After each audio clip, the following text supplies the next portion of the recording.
Olá! O programa Mosaico de hoje traz como convidado Gilmar Chaves, poeta, escritor, produtor literário. Antes disso, vamos ao vídeo arte. Até já!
E hoje estamos aqui com esta figura maravilhosa, Gilmar Chaves, escritor, poeta, produtor literário, caba bom lá do Limoeiro do Norte, hein, Gilmar? Gilmar, seja bem-vindo.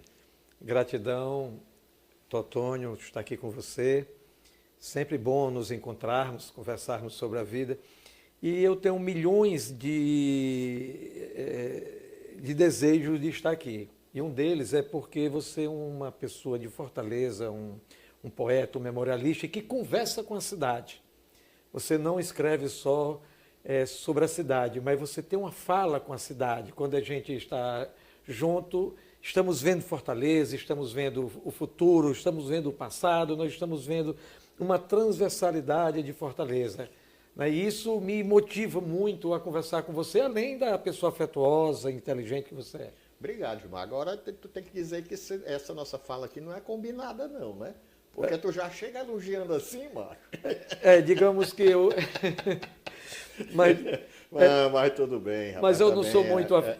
Na realidade, eu acho que nós temos uma dificuldade, não estou falando só do Ceará, mas de reconhecer o que o outro é e falar abertamente, né? Acho que no dia que a gente vencer, ultrapassar essa linha, nós vamos desenvolver mais o afeto, sermos mais pacientes. Eu acredito muito, porque também tem assim, né, Gilmar? O pessoal diz assim, conhece fulano, é gente boa, mas... Eu não tenho dificuldade de falar bem de ninguém. Não é? Eu me lembro do Tom Jobim que dizia que como era o sucesso era uma... Era uma agressão, alguma coisa. Alguma coisa assim. Não era que ele dizia assim, né? Que as pessoas, né? Mas eu não, eu vibro com o sucesso das outras pessoas, né? Muitas vezes a felicidade dos outros, porque eu acho que ninguém é feliz sozinho, né? Além do mais, só é bom se todos compartilharem, você territorializa o seu talento, a sua escrita, a música. Seja qualquer profissão que você exerce, se você territorializar, você vai ficar dentro de um cercado. Claro. Então, acho que quando a gente se coletiviza, estamos junto com o outro, e eu acredito piamente que tem lugar para todos. Também acho. Eu digo muito assim, Gilmar, olha, se cada um da gente, né, entender que crescendo verticalmente não atropela ninguém, não toma lugar de ninguém, né? Porque quando vai crescer horizontalmente é um por cima dos outros, né? Abafando tudo. Mas o céu é o limite, né? Você crescendo tem espaço para todo mundo, né? E a verticalidade nos dá a opção de saber que todos têm o direito de sentir o sol na sua pele, né? A gente não fica escondido na sombra do outro, né? Nós temos o nosso lugar. Mesmo se não crescemos tanto, mas temos o nosso lugar ali que não vai ter sombra aqui. Né? Então, Gilmar, vem cá, por que que Limoeiro tem tanto talento, sobretudo na literatura? Olha, eu queria só... Eu não sou de Limoeiro do Norte. Aí não? Não. Tu é de onde? Eu nasci em Tabuleiro do Norte, a 13 quilômetros. Ah. E É muito ligado. Tabuleiro a Limoeiro, sim, né? e Tabuleiro já pertenceu a Limoeiro, Ah, né? tá. Mas eu tenho o título de cidadão limoeirense e morei em Limoeiro muitos anos. Logo na pré-adolescência, adolescência, foi toda lá. Mas se alfabetizou aonde? Uma parte aqui em Fortaleza quando criança, Ah, tá. outra em Jaguaribe, Pai, tu é rodado, né? rodado. E eu morei em Tabuleiro 2 vezes, Jaguaribe, Fortaleza. Morou no Rio, né? Morei no Rio, morei em São Paulo. São Paulo, E né? morei também em Mossoró por um período curto, mas morei em Mossoró. Foi quando eu achei que eu poderia dar certo na vida, foi quando eu morei em Mossoró. É mesmo, velho? E posso te contar. Eu quero. Meu pai era um mecânico e junto com meu tio tinha uma oficina e em frente à nossa casa é uma rua Coronel Gugel, que ainda hoje existe. E eu era temporão do meu irmão, né? Ele é o meu irmão mais velho, há 6, 7 anos. E nós estávamos na calçada e de repente o meu irmão saiu correndo para atravessar a rua e eu o acompanhei e vi um caminhão. Isso em 64, 65. Nasci em 59, tinha uns 4 anos. E todos da oficina viram que ali o caminhão ia passar por cima, que meu irmão era mais veloz, passou e eu fiquei no meio e o homem freou, o motorista. Imagina aqueles caminhões, né, pesado, né, não tinha hoje a habilidade, a tecnologia do freio como temos hoje. E bateu aqui no meio do para-choque. Aí chegou a bater em ti? Bateu e eu fiquei embaixo do carro. Então, eles correram achando que eu estava embaixo do pneu. E eu fiquei entre um pneu e outro. Aí eu disse, se eu escapei dessa, quando eu fui entender, eu digo, vou escapar de muita coisa na vida, né? Mas a gente também não pode passar, não pode correr atrás de muitos carros, né? Passar na frente, pode ser que também ser atropelado com o desejo. Mas mudou assim, tia, assim, não, eu fiquei, eu gostei muito de ser atropelado, porque eu ganhei muita pipoca, picolé. Fez muito sucesso. Foi um sucesso danado. Tinha história a contar todo picolé, sorvete, né? E muitos prometimentos. E eu não tive nada. E eu fiquei assim, apavorado. Foi com meu pai chorando, minha mãe, quando soube. Aí foi um ruge-ruge ali. E o coitado, o motorista, né, que não tinha nada a ver com essa história, que me tornou, durante o período que eu morei lá, uma espécie de padrinho. Toda semana ele me levava um presente, né? Com um remorso de se tivesse passado por cima de mim.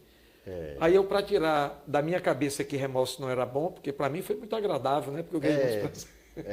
E o acidente, né? Então, ainda bem que eu não desenvolvi o vício de sair querendo ser atropelado, né? Porque... Mas eu morei em várias cidades e Limoeiro, reportando a sua pergunta, eu tenho uma percepção de que Limoeiro é uma ilha. É um braço do rio Jaguaribe, passa a margem da cidade, e a 4 quilômetros passa a outra margem. Aliado a isso, temos o rio Banabuiú, que se une ao Jaguaribe lá na frente. Certo. E esse braço, ele se une próximo para a Quixeré, bem mais distante. Conheço.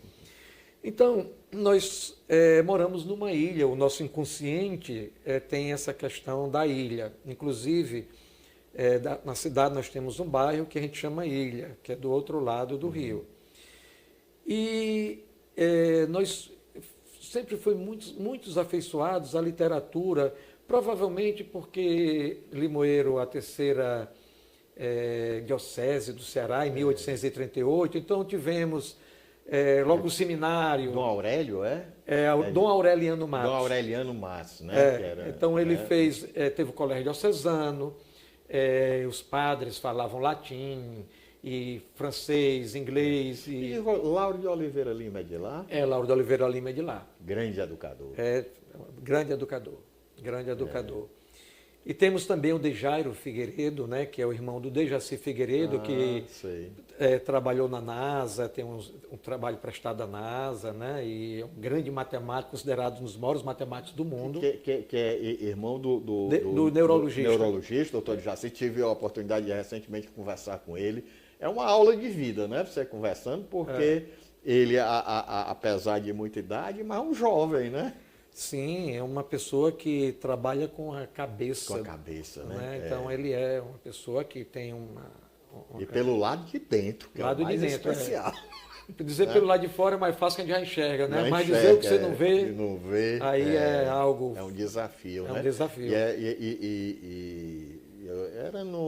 Foi no livro até do Dr. Flávio Leitão que ele fez sobre o irmão, Adoro né? o Dr. Flávio Leitão. Que Gente pessoa muito boa, fantástica. maravilhosa também, gosto muito dele. Foi no lançamento do livro dele e você quando vê assim os colegas falando muito bem de um, né? Ele é maravilhoso. Então todo mundo falando muito bem do doutor de Jaci e tudo. Aí o meu grande amigo Salvio Pinto, que é médico também, chegou e disse, rapaz, você precisa conhecer, tá? E me apresentou, conversamos muito, né? Quer dizer que eles são de lá também, né? Porque pega Sim. também a família Maia, né? Maia, do Vigílio, né? O Vigílio, Luciano, Napoleão, Arlene de Holanda, né? Que são parentes, né? Primos, parentes. Né? E o Manel, né? Também, Nossa, né? grande Manel. Manel também. Manel é maravilhoso, gosto demais dele. Demais, O Manel é poético, né? É Toda uma bom figura, vivant, né? Tem aquele sorriso estampado, aquele jeito dele olhar assim, né? Parece que abraça. Só perguntando pro pessoal de Limoeiro. Agora, não sei se é de Limoeiro, mas eu conheci Limoeiro, eu acredito que seja. Doutor Zé Maria Lucena. De Limoeiro do Norte. De Limoeiro, figura maravilhosa. Maravilhosa. Faz tempo, né? Alô, doutor Zé Maria, cadê o senhor? Vamos. Nunca mais mandou me pegar pra gente almoçar junto, rapaz. A gente almoçava, sabe, em Flores. Flores. Que tinha lá um amigo dele em comum, aí era bom, rapaz. A gente almoçava bem, tomava um whiskyzinho, tudo. Figura maravilhosa, né? Maravilhosa. Muito amigo do meu pai, eu conheço o doutor Zé Maria desde que eu era adolescente.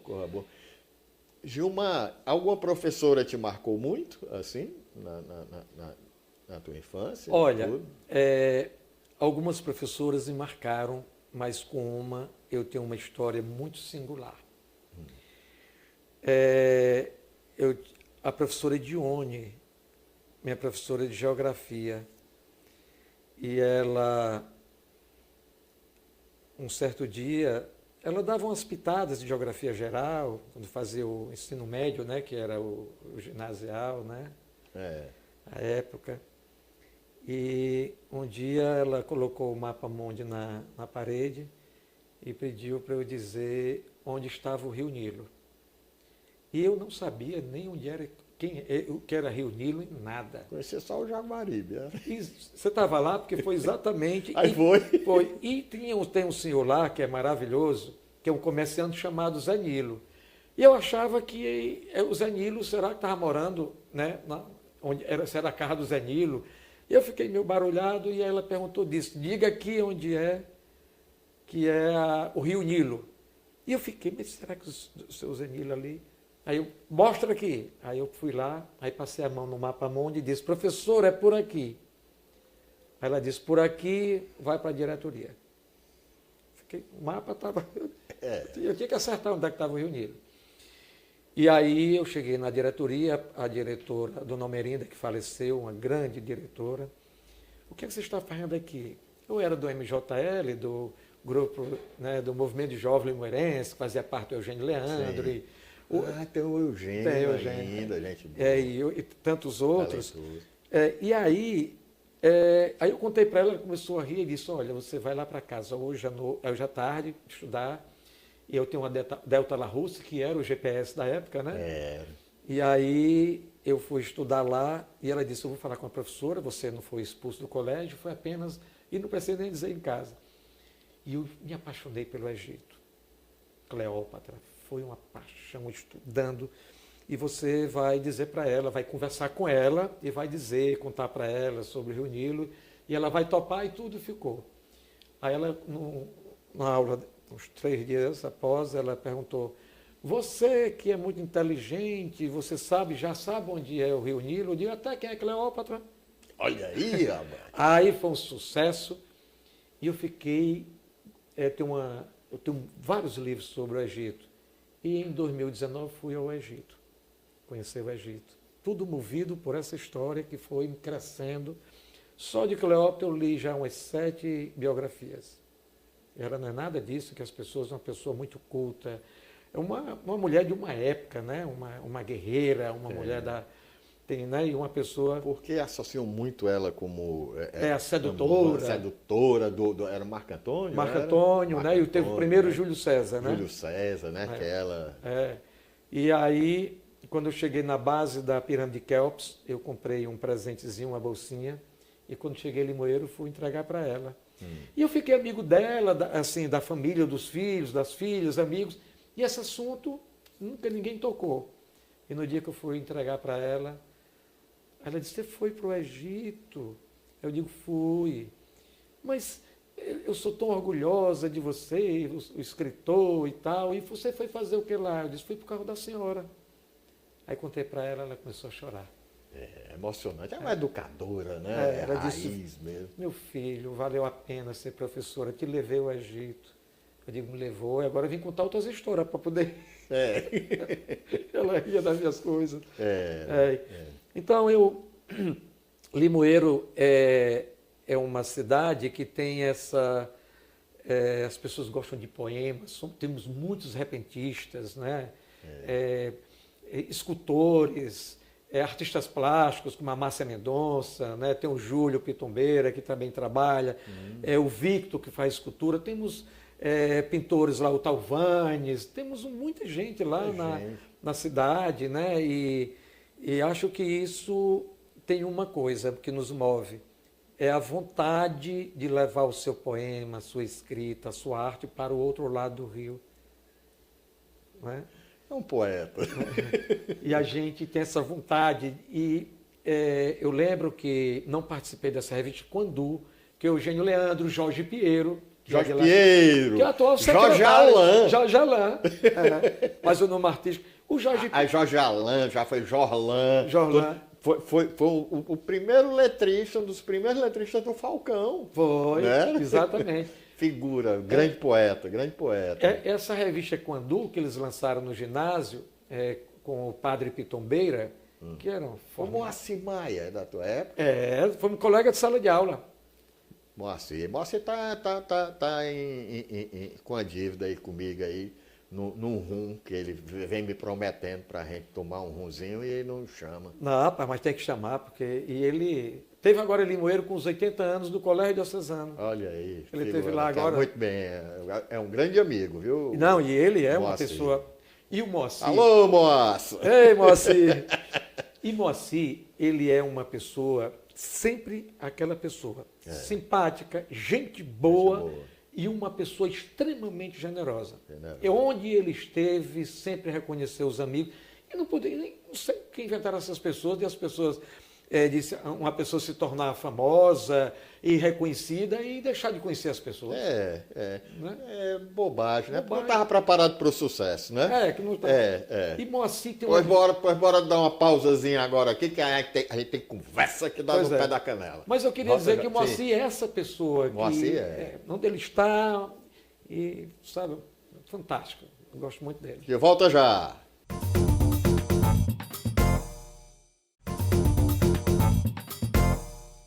E a gente volta aqui com o Gilmar Chaves, esse escritor, poeta, produtor literário. Isso daí é pouca coisa diante do seu talento, né? Desse jeito, rapaz, você, quer dizer, tem um céu de coisas aí, né? Assim, a voar, navegar, né? Tudo. Falando em céu, e o céu, mano? Pai, foi uma história... que mudou a minha vida também. Eu sou muito movido e provoca muitas mudanças em mim as vivências, as histórias, né? E a história do céu, que eu morava em Tabuleiro quando criança, e até os 4, 5 anos, e minha mãe me levava muito para o comércio, eu acompanhava, ela me levava para passear, e era uma cidade ainda pequena, não tinha quase calçamento, e as ruas ainda muito curtas, a gente via... de um certo local, via a rua de ponta a ponta, né? De olhar inteiro, como a gente dizia, né? E meu irmão estudava no seminário. Meu irmão entrou muito cedo no seminário, mas não deu certo. No seminário, saiu do seminário e falava muito. Nos finais de semana do seminário, ele passava a semana em Limoeiro e geralmente uma ou duas vezes ele tinha permissão de ir para casa. E lá em casa ele ajudava o padre, o vigário lá a celebrar a missa, né? Porque era do seminário. E se falava muito em céu. E quando mamãe me levava, eu ficava fascinado pelo céu, né? Que a gente vê a gravidade, né? A estampa azul. E pedia para ela, porque na minha horizontalidade eu vi o céu lá na frente, porque tem a obliquidade, né? É. E ela dizia que era muito longe e eu não me conformava. Não, o céu é distante e eu não me conformava. E queria ir para o céu, e queria ir para o céu, e queria ir para o céu. E ela criava todas as histórias, mas me convencia. E um dia eu fugi de manhã de casa para o céu. E saí, era muito cedo, depois me contaram, né? E eu já tinha um pouquinho de inteligência, e se eu fosse pela estrada, eu ia me pegar. Então eu fui por dentro do mato, seguindo a estrada que ia para Limoeiro. Rumo ao céu, né? Rumo ao céu. Olha, eu me lembro de alguns detalhes que eu brinquei com talo, fazia um cavalo, tirava aqueles espinhos. Depois eu vi uns carneiros, uns bacurins, e eu fiz com aquela argila, que era uma lama que tinha lá, algumas coisas. Subi num pé de cajarana. Viagem, rapaz. E foi andando, e eu só fui me dar de conta disso. Eu fiquei tão livre, eu pensando que eu estava no caminho do céu, porque eu não reclamava, não suba na árvore, menino, não sei o quê, olha o barreiro de lama, vai pegar gripe, não sei o quê, a gente escutava aquelas, tenha cuidado, né? Os animais, não sei o quê, então eu fiquei livre. E umas 4h30 para 5 horas, eu comecei a sentir saudade, e eu não comi. Eu comi fruta, umas coisas e tudo, assim, no caminho. E aí me deu medo, porque eu via que ia escurecer, e eu fui para a estrada.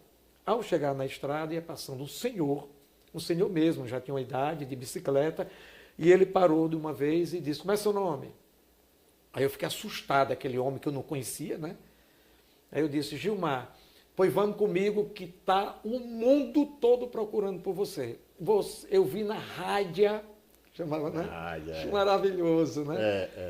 Na rádio, nesse instante.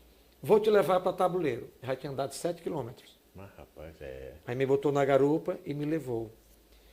E aí eu comecei a sentir o que eu fiz, né? E achando que ia receber um castigo, mesmo apanhar alguma coisa.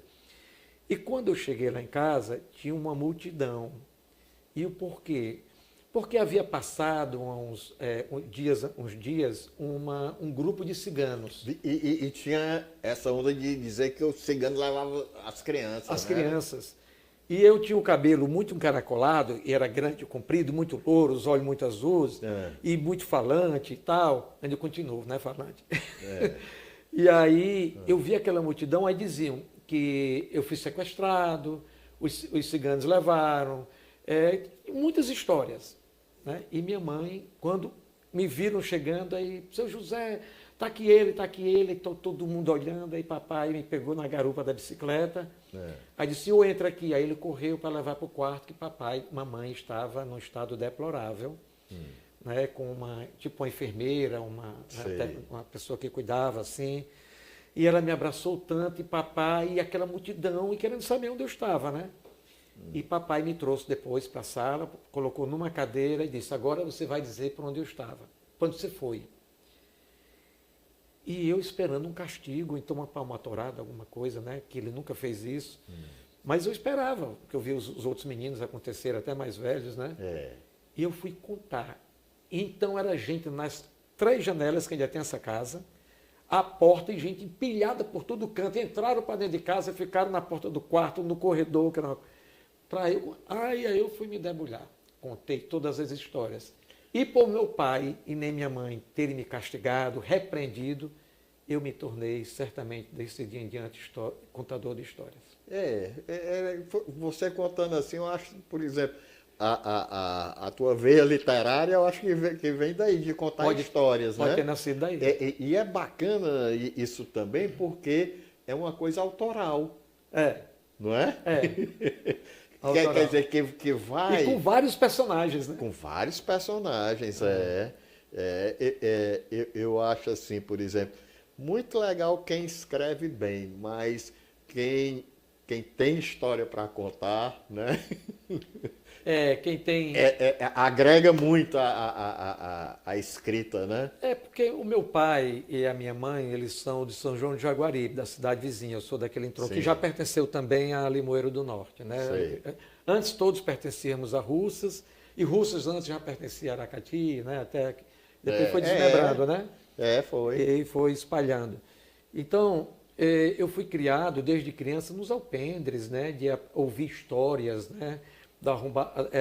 Do arrombamento do Oroz, que não houve arrombamento, né? Não, que não foi arrombamento, ele foi. Né? Então, da questão do Oroz, a história do Lampião. Não é porque o Lampião teve lá em Limoeiro, né? Ali perto, passou na frente, tem uma foto. Tem foto, Então, de história do Lampião, história das botijas, das almas penadas, né? História de alma, nos alpendres, assim, então, são fantásticas. Então, falava-se sobre política, né? As pessoas falavam sobre as plantações, as lavouras, e muitas histórias nasciam ali. Então, eu sempre andei na casa dos meus familiares, até hoje, e tenho esse hábito de... É muito bom. Estou escrevendo já uns 80% desse livro, chama-se Histórias da Boca da Noite.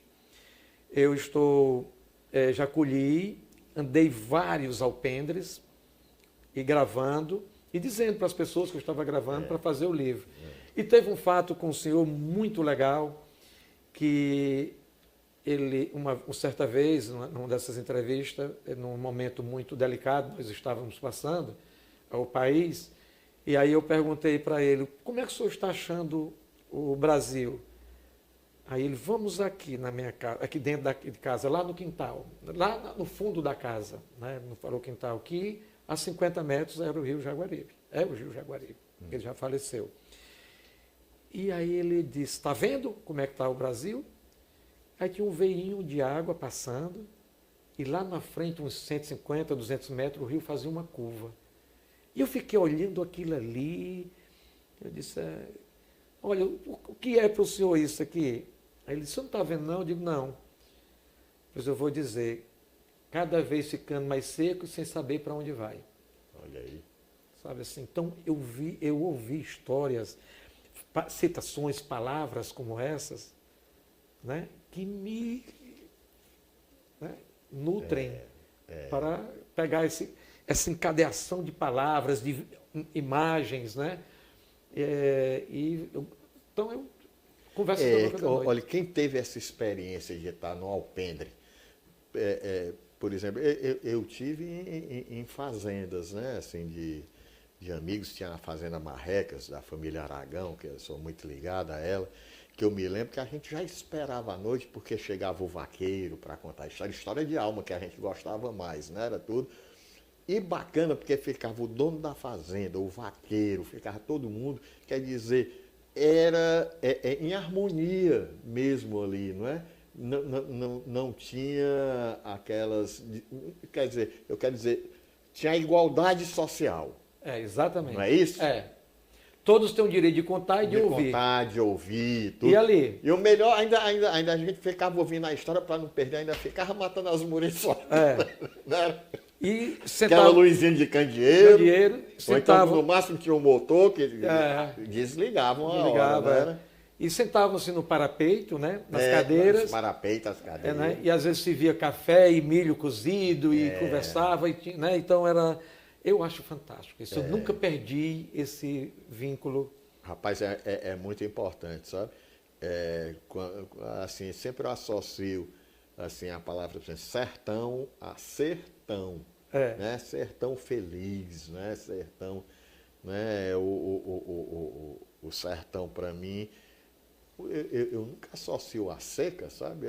No mínimo, eu associo a muita fartura de alma boa. Eu também. Não é? O sertanejo é muito bom, né? E a palavra sertão, uma das que deriva a palavra sertão é desertão. Que é um deserto, a gente localiza como areia. Sertão. Mas era um deserto de matas. Né? Então, desertão. Porque esse país sempre foi, né? Então, na idade nos 1600, 1500, quando foi no Brasil, chegaram os invasores, eles tratavam com um desertão de matas e águas, né? O Gustavo Barroso, ele fala um pouco sobre isso e também tem outras vertentes, né? Do sertão, né? E de sertão já... E o Ceará é interessante, né? Porque é um estado assim atípico, né? Ele foi colonizado do sertão para o litoral, né? Na realidade, ele começou primeiramente pelos engenhos e quando veio o gado, aí foi o ciclo do gado, quando o gado chegou aqui no Brasil, aí disputava o território do litoral com a cana, né? Então o rei promulgou que o gado teria que ser só criado a partir de 10 léguas do litoral. Aí teve que se entrar para o sertão, para o sertão, né? E daí o sertão fez ao contrário. O Brasil começou a desenvolver lá dentro as jazidas, o pasto, o legume, né? Então fomos para dentro e depois começamos a vir servir quem era de fora. Então sertão de dentro, sertão de fora. Tu acha que tem, por exemplo, uma curiosidade, você falou assim dos olhos azuis, né? A gente vê muita gente, olho claro, tudo no sertão, né? Tudo. Tem muito a ver com isso, com a questão da colonização, né? Dos estrangeiros chegando, né? Tem, totalmente. Lá, né? Tem, que aqui não só vieram os portugueses, mas também os holandeses os espanhóis, né? Os franceses, né? E outras tantas gente, né? Que... Não é à toa quando o nosso sertanejo diz enriba, né? Enriba, entonce, né? Barrê, né? Tem muito a ver, né? Com do espanhol isso, V, né? Com B, né? Que substitui, né? Aí vamos barrer, né? Fica tão... Aí na literatura, aí tu criou gosto, por exemplo, literatura de cordel, chegou a te fascinar? Não, me fascina para ouvir e ler, mas eu não tenho... Não desenvolvi essa habilidade, né? Mas eu tenho grandes amigos e... Olha, é uma coisa que me emociona ver ainda aqueles varais, né? Foi muito jornal da época, né? A revista Jornal, não era? Grandes memórias, né? Grandes memórias. Ali tem memórias de histórias e de trazer também histórias do outro mundo, né? Do outro lado do mundo, do Ocidente, né? Do velho mundo, né? Para cá, então... Tem muita coisa assim que você foi estudar da Bíblia também, muita história assim, que tem a ver eu acho, com a influência da ocupação árabe, moura, né? Na Península Ibérica, né? Temos muito árabe aqui, muito árabe. O árabe está muito presente. Quer saber uma coisa? Messejana não é indígena, messejana é árabe. É a junção do árabe com o latim. Messe em latim é colheita e jana em árabe é caminho. Messejana, caminho da colheita. Né? Que faz jus, né? Que vem da parte sul do estado, sobe, né? Nós citamos agora alpendre. Alpendre, exatamente. Né? Porque começa com alpendre, ao meio da alpendre, né? Tem, e temos muita presença árabe em costumes, né? E judaico também, né? Do povo judeu. Muito cristão novo aqui? Muito cristão, muito. E hábitos. No interior a gente vê nas cruzes, às beiras das estradas, sertão adentro, quando morre uma pessoa que coloca ali, aí coloca pedras. Ali é um costume judaico. Cada pessoa que reza, que lembrou, deixa uma pedra. Que tá ali, verdade. Temos muito. Não sei se você já viu, já assisti até pela internet aí, tudo, pessoal, essas coisas que tem dizendo que o chapéu do cangaceiro remete a muita simbologia judaicas e tal. Não? Tem, e também assim, por exemplo, para mim, com todo o respeito, e também assim, não no sentido de, pode a pessoa discordar, o Fagner diz que eu vou dizer, mas que eu acho que um dos cantos mais bonitos do mundo é o aboio. É bonito. E o aboio vem do árabe, o aboio. E a voz do Fagner é um aboio. Alá, saraçá, mangarela, sente de novo, Então, quando eu digo todo respeito, é no sentido de respeitar claro, quando a pessoa não gostar, e eu estou Eu dizendo acho que ele tem essa consciência né? também, Para mim né? um apoio. Porque ele é de origem árabe. O pai dele, né? Fares, Libanês, né?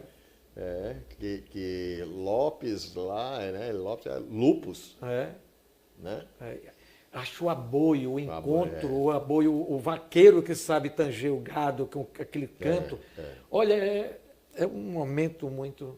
Pô, vamos beber um copinho d'água e vamos tanger nossa conversa já no terceiro bloco. Rapaz, o papo bom, voa, né? O tempo. Até já!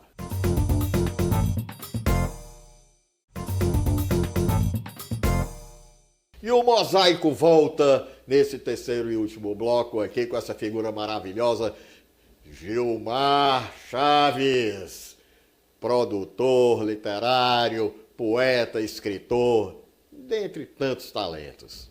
E os poemas, Gilmar, bora? Vamos lá.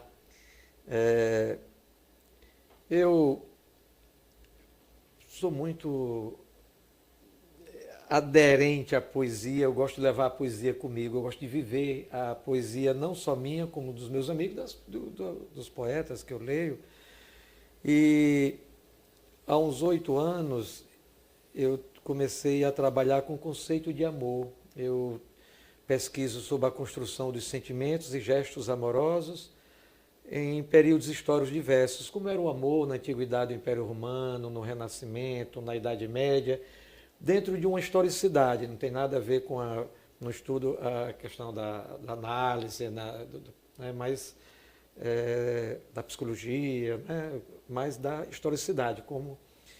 E tenho trabalhado ultimamente, mais intensamente, com a Idade Média, onde surgiu o amor cortês, né, e que a gente poderia ultrapassar um pouquinho o amor cortês, que ele trouxe grandes prejuízos para o sentimento amoroso. Porque era um sentimento idealizado, né? O amor cortês idealizava a dama, né? Os cavalheiros, a dama e tal, e muito através da idealização. E nem sempre a pessoa é aquilo que a gente idealiza. E quando chegou no romantismo, né, que veio a fusão, além de a gente idealizar, o outro é a minha metade. Eu sou a metade do outro. Aí acabou com tudo, né? Que é melhor a gente ser inteiro para somar o inteiro do outro, né? Mas essa coisa, né? O subalternismo afetivo. E tenho escrito alguns poemas que, dentro dessa linha, mas já fugindo um pouco.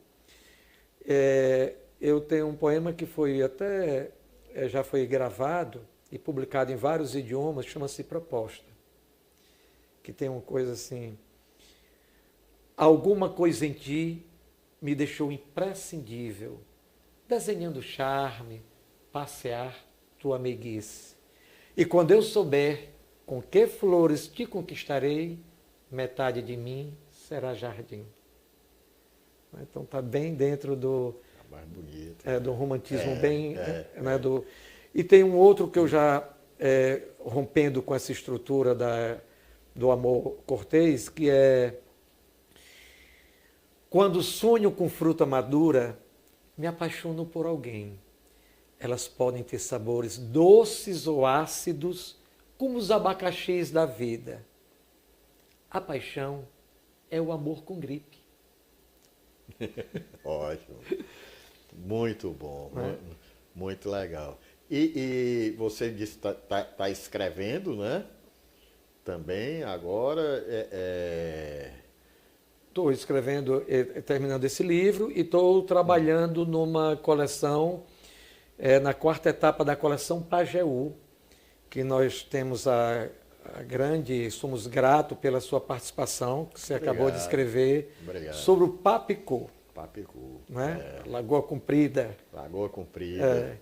E eu precisava, quando eu trouxe essa coleção, na realidade, quando eu morava no Rio de Janeiro, fui convidado para participar de uma coleção chamada Cantos do Rio. E aí eu estava numa reunião com a Helena Severo, que à época era secretária da Cultura do município do Rio, e ela tinha essa parceria com a editora e me convidou para escrever sobre a Feira de São Cristóvão. E eu fiz sobre a Feira de São Cristóvão.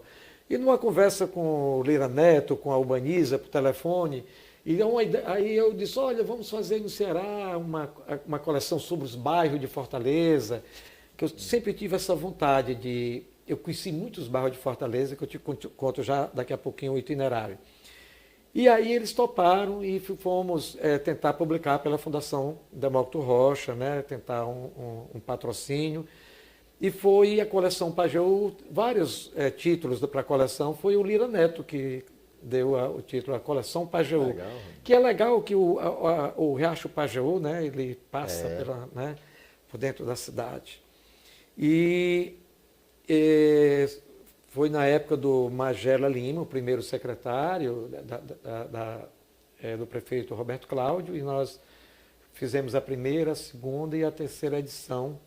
Né? Então, são biografias afetivas, que eu indico, como você recebeu a ementa, de trabalhar, estou aqui explicando para os seus telespectadores, de priorizar o vendedor do doce, o barbeiro, o padre, o mais antigo, o morador mais antigo, o historiador, que sempre o bairro tem um memorialista, um historiador, o artista e as curiosidades do bairro. Não é uma coleção de reivindicação, aí é outra coisa. É uma história que também não é uma biografia última, é um sabor histórico, um pedacinho de doce histórico, que a gente vai trazer para o olhar dos alunos de cada bairro, que o livro vai sair. São quantos bairros contemplados nessa etapa? Nessa etapa, na quarta, são 8. Né? Tem o Papicu, que você escreveu, o livro está no forno, saindo bem quentinho na próxima semana, né? E o lançamento provavelmente irá ser no Paço Municipal, eles estão vendo lá, acho que o dia 12, antecedendo o dia do aniversário de Fortaleza 13. Depois nós vamos fazer com cada autor, será coletivo lá, mas dessa primeira leva, dos 8, vamos lançar 4 em 2 momentos, aí depois mais 4. Nesse interim, até daqui a 4 meses lançar os outros 4, os autores cada mês vai num bairro que escreveu numa escola, conversar com a população, né, da escola, com os alunos, e lá esses livros serão distribuídos para os alunos.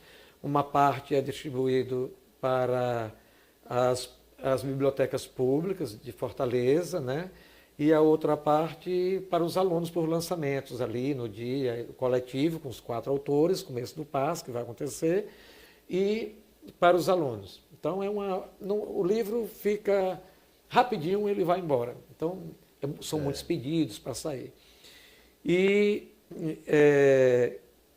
você, como apresentador aqui, né, queria falar do seu livro, né, que, como a beleza que você transformou, toda essa lateralidade dos arredores desse bairro, como bairros irmãos, porque tem muitos nascedouros ali, é delicioso de ler o seu livro, porque primeiro ele tem é como um pingo d'água que começa o rio e ele vai descendo e vai até o final. Foi um grande aprendizado para mim também. Foi. E eu acho que o livro, que quando a gente tem a sorte o escritor, eu tenho a sorte de escrever algo que você põe lá no início da página um pingo e ele vai saindo entre letras, entre palavras, e não para. E a sensação que me dá, que eu obtive ao ler seus originais, e a gente vai fazendo, e muito bonito o seu livro, meus parabéns, sabe? É o momento de agradecer. Obrigado, um editor desse, meu amigo. Aí vamos lançar também do Juarez Leitão. Grande Juarez. Que ele fez sobre o Antônio Bezerra, que está me esperando na casa dele agora, porque eu enganei com o horário. E também do bairro de Fátima, do Nirês. Nirês. Olha aí. Bairro de Fátima. E também tem o...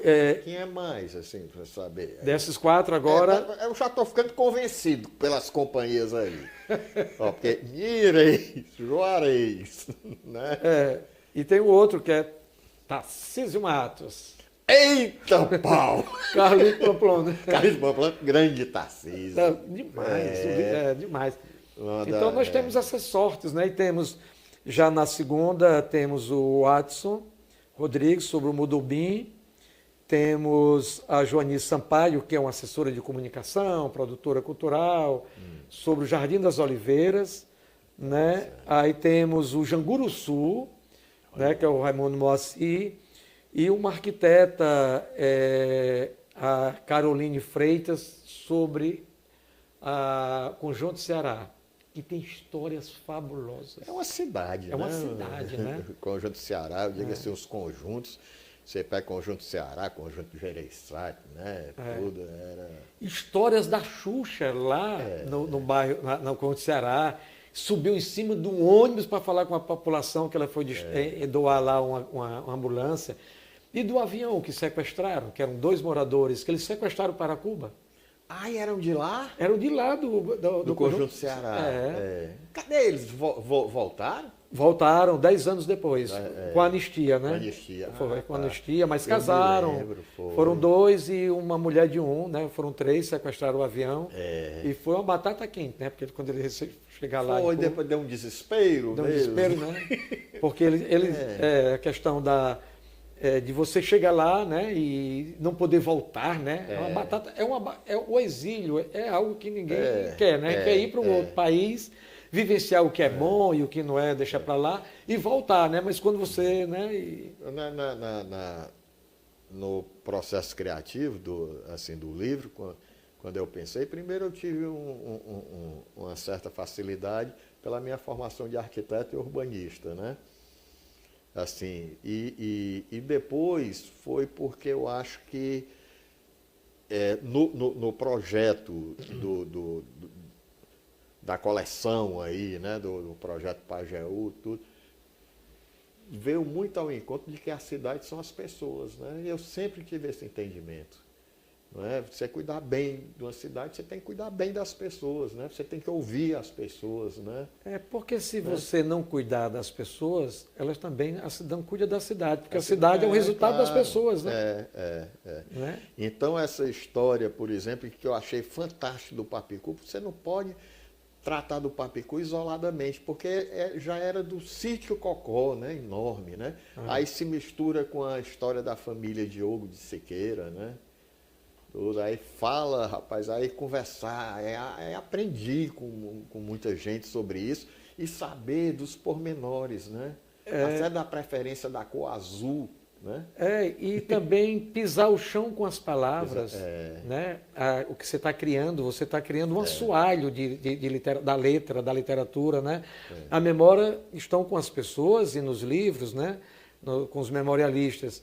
E quando você retorna para o bairro a contar a história, né, com essas esteiras de palavras, esses assoalhos, esse chão, é muito bom contar, porque descobre muitos umbigos da gente ali. Muitos, e às vezes a gente se sente naquela cultura que a gente tem de Fortaleza, que é da cadeira na calçada, né, daquela conversa, né? Cadeira na calçada. Né, que você chega e que conversa, os pormenores, que muitas vezes assim um trabalho acadêmico não chega a ele, né? Na questão da coloquialidade. Eu aprendi muito também, né, nessa importância com Raquel de Queiroz, quando ela escreve o 15, que ela fala o Chico Bento chegando com a família, ela descreve primeiro a importância, né, no desenvolvimento urbano de Fortaleza pelos retirantes. Ela mostra o desenho de Fortaleza, quando eles desembarcam na estação de ferro, ali do Otávio Bonfim, né? Que era perto do Matadouro Público, olha aí, o Matadouro Público, Bonfim. Bonfim. Matadouro Público, né? É ótimo. E vem por aí para a gente, assim, aprende muito a história da Cidade 2000, né? Que era um empreendimento que tornou-se um bairro, né? E que foi depois responsável para puxar as residências, né? Para lá. As distâncias, né? As distâncias, né? Aí a gente aí não pode deixar de falar no Adolfo Caminha, né? Na Normalista. Normalista, né? Aí vem as coisas do Moreira Campos também, da minha praia, né? Que você não pode dissociar, por exemplo, o Pirambu da Praia do Futuro, né? Não. De jeito nenhum. Então, e nem devemos, jamais. E foi bom, assim, né? Não, se você falando sério, não venha com... Mas a sua competência, assim, foi muito interessante, porque é muito legal quando você escreve, aí depois você vai lapidando, sabe, o texto, e com vários olhares. Por exemplo, ali eu não estou escrevendo para mim, né? Também, né? Mas eu estou escrevendo para um grande público. Aí você dá muito foco, né? Porque às vezes a gente dá uma viajada grande e tudo, às vezes fala coisa que é interessante, mas não é o assunto, né? Tem uma definição do Graciliano Ramos, que um pequeno texto dele, que eu não sei decorado, mas eu posso contar a história do parágrafo, que ele diz que quem se metia a escrever deveria fazer como as lavadeiras lá de Alagoas. Primeiro pega o pano, põe no rio, na água, tosse, depois bate no chão, depois coloca mais dentro outra vez, tosse, e depois da terceira ou quarta vez bota para quarar. É onde está. O pano ganhou estar, e assim deveriam ser os escritores que se metem a escrever, fazer como as lavadeiras de Alagoas. Porque escrever é reescrever. Reescrever. Aí tem coisa assim, por exemplo, que eu dizia assim para o Juarez, uma vez me encontrei: Juarez, eu estou gostando mais de escrever agora do que de ler. Ele disse: eu também, né? É interessante isso, né? Mas eu digo assim, chega no fim que é a questão de lapidar, né? Lapidar o texto com palavras, com detalhes, tudo que a gente chega, nós chegamos ao ponto de discutir, não sei se você recorda, se não seria redundância, ou travessão e a vírgula, né? Porque já dá, né? A parte de respirar, esses pormenores, né? Outra coisa, as ideias, se... Olha, isso daqui não precisa ser dito, já está sendo dito em forma de sentimento, né? Tudo. Né? A questão técnica, por exemplo, a questão de violência, sei lá, que nós, né? Porque o que acontece, aconteceu um fato muito interessante comigo. Um escritor me enviou um livro, pediu para eu dar um parecer, né? E eu notei que ele estava um pouco angustiado com este livro. E também ele ficou assim, meio escondido, não disse nada, porque nos livros a gente se esconde, né? Faz da palavra uma parede. E o livro, um cara profundamente aqui guardado a questão da ética, não queria dizer o nome dele, claro, mas é uma pessoa de muita notabilidade, e ele disse: Gilmar, eu não consigo, tem alguma coisa errada e tal e tal. E eu fui ler o livro, né? Ele pediu para eu dar um parecer, e eu descobri o que era e disse para ele. E ele ficou muito agoniado. Eu disse: o problema do seu livro é porque você escreveu de costas. Ele não botou a emoção dele, ele teve medo de abrir a camisa, de mostrar-se. Então ficou frio. Então, é o que você está dizendo. O livro precisa desse respiro, de sentir o nosso bafo. E precisa, sabe o quê? Ato de coragem. Ato de coragem, de dizer, de mostrar-se, botar o seu olho, a pessoa escutar a sua fala. Aí a gente fica com medo, cheio de dedo e tudo, aí acaba escrevendo de costas. Pois é. E de frente aqui para a câmera, eu quero agradecer ao Gilmar essa participação aqui, muito boa, né? É muito bom conversar com você. Eu gosto de conversar com quem eu aprendo, né? Então, ele é cheio dessas frescurinhas. Assim, mas é isso mesmo. Amigo Gilmar, muito obrigado, viu?